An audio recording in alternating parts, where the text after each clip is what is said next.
So yun mga idol, so magandang araw sa inyo. So i-flex ko ulit itong gamit nating guys. Itong gamit nating zipwire tire. So unang kabit ko bandang November. Katapusan. Almost katapusan ng October 2024. So after 1 week binahe agad natin tong motor natin sa Mindoro, balikan. So pagkatapos nitong bakasyon namin,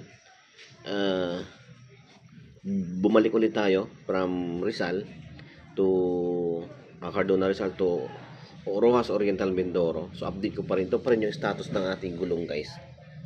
Ayan guys, so kung mapapansin ninyo, umaabot din naman yung banking natin.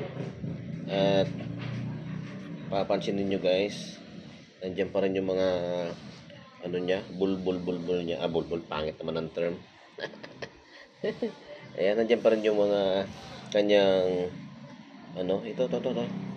So sa gilid, maybe sa gilid hindi siya matatanggal kasi hindi man tayo nagbabangking. Tingnan natin sa likod pero yung spike niya, yung niya, grabe parang hindi nababawasan.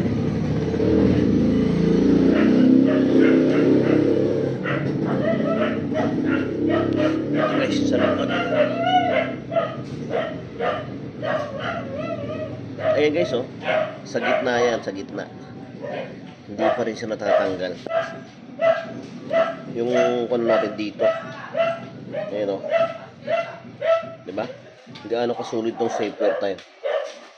Hindi pa rin natatanggal yung yung kanya mga grabe, yung tibay diba?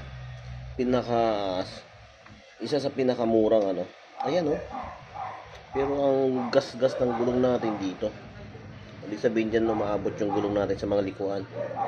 Pero nandito pa rin yung mga ayan pag hinihila natatanggal.